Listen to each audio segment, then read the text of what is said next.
And Angel Reese knows a ring is coming.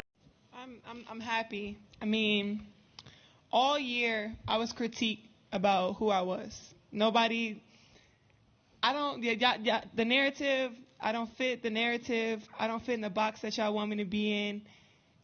I'm too hood, I'm too ghetto. Y'all told me that all year. But when other people do it, y'all don't say nothing. So this was for the girls that look like me, that's going to speak up on what they believe in. It's unapologetically you.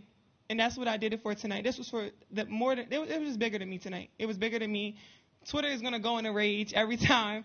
And, I mean, I'm happy. I feel like I've helped grow women's basketball this year. I'm super happy and excited. So I'm looking forward to celebrating in the next season. Yo, so congratulations to LSU, Angel Reese. The Women's National College Championship was last night.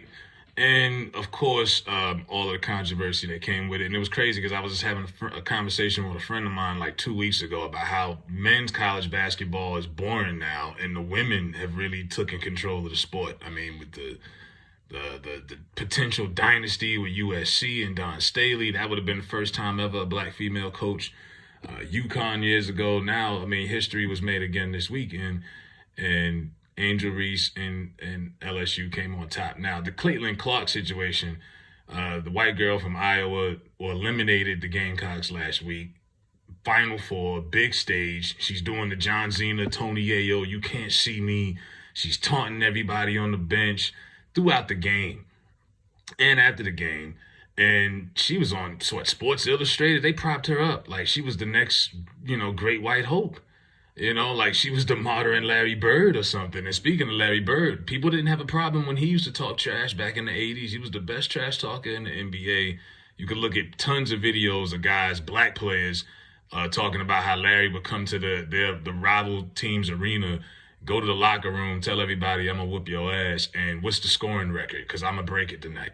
You know what I mean? But when this Angel Reese girl, who kind of looks like Glorilla, no disrespect, you know what I mean? You could tell she a little hood, you know what I mean? She said it, she don't fit their narrative. She's too hood, she's too this. People were calling her ghetto, classless. All of these words are being thrown around because she flipped the script. They beat Iowa. They weren't favorites, and they taunted them. And I mean, they dogged Iowa, and they didn't like the taunting about it, and they was like, "Oh, well, she's not right. She's not this." It's sports. It's basketball. It's sports. It happens. It's every sport. There's trash talking. Boxing. Muhammad Ali, most popular boxer to ever do it. Trash talking is a lot that had to do with his rise, his meteoric rise. Floyd does it. Michael Jordan would do it. He wasn't just out there dunking and sticking his tongue out. Jordan was talking trash too. But when somebody else, when a black girl does it, it's an issue. And then you hear Keith Olbermann and some of these people on Twitter, he called her an idiot, and then he backed it out today and apologized because him, just like a lot of people who had an issue with this, did not watch the game. You didn't watch the game. You don't know the context of it. If you're not really watching women's sports and you don't know who Caitlin Clark is and how she get down, don't say anything. Because you're exposing your racism. You know what I mean? You're exposing it. I ain't gonna lie, I didn't watch any of this game. I was watching WrestleMania last night. Then I had to go to work. But I was keeping up with it, via social media and whatnot. But, like I said, women's college basketball is in a great space. They got storylines. This right here was good controversy for the sport. Last week, USC, that could have been a dynasty. You had the whole David and Goliath thing. With men's college basketball, it's boring. The whole one and done thing has ruined the sport. There's no recognizable faces. I couldn't tell you. I used to watch it. I don't know any of these kids on anybody's. I don't know anybody who plays on Duke anymore, Carolina, Syracuse, nobody. The only reason we know about that Brandon Miller kid is because the whole gun situation in Alabama. But all this one and done. Zion was probably the last big male college basketball athlete. Last time, that was like 3 years ago. He blew his shoe. They had Obama at the game. Tickets was $1,200 for a college game. They don't have that star power now. And now the NBA is about to cut out this whole one and done thing. I'm like, I'm not knocking kids getting their money and getting that generational wealth, but it is messing up the game because college men's basketball is more than just the fact that you had these teams that no one cares about in the Final Four, like Hurricanes and San Diego State and whatever, but who are these guys? I mean, who are the coaches? You just had Coach K retire. These recognizable faces are leaving the game. It's like, who are these people? You know, and the quality of the games have been good from what I've seen. They had a buzzer beater the other night, but it's just, you need some. I remember when you had Derrick Rose in Memphis, John Wall in Kentucky, O.J. Mayo. You always had guys.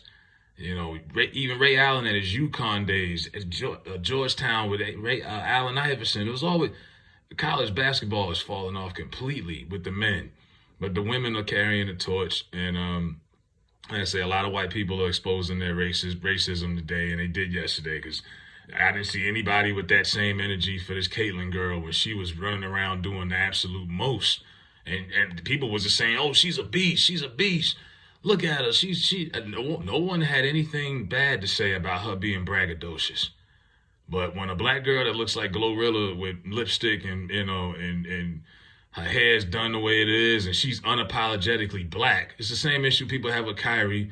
A black person can't be unapologetically black without it being an issue. Jewish people could be pro-Jewish. White people could be pro-white. I was in the grocery store having a conversation with a white guy. I didn't realize he had a Trump 2024 hat on until we got done talking. But I mean, everybody can be pro whoever they are, but when a black person is pro-black, it's a problem. Yeah, and I'm glad she took that time, you know, because she became a star overnight. And now it's black people who never knew her who are like, yo, we fuck with you. And she took that, and she was right. This is bigger than just me.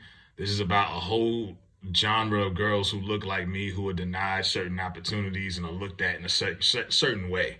Because not all black girls who look like Angela Reese or ghetto. No, she's just unapologetically black. Ghetto is when you see these girls out here twerking randomly in the stores and doing all kind of nonsense, fighting in the streets, and, you know, that's ghetto.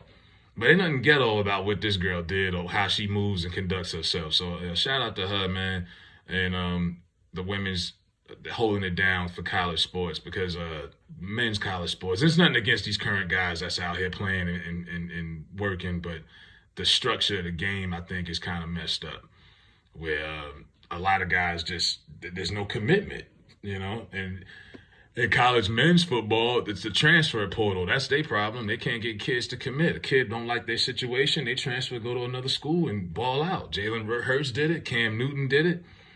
So the men's have their own problems, but the women definitely stole the show for March Madness this year.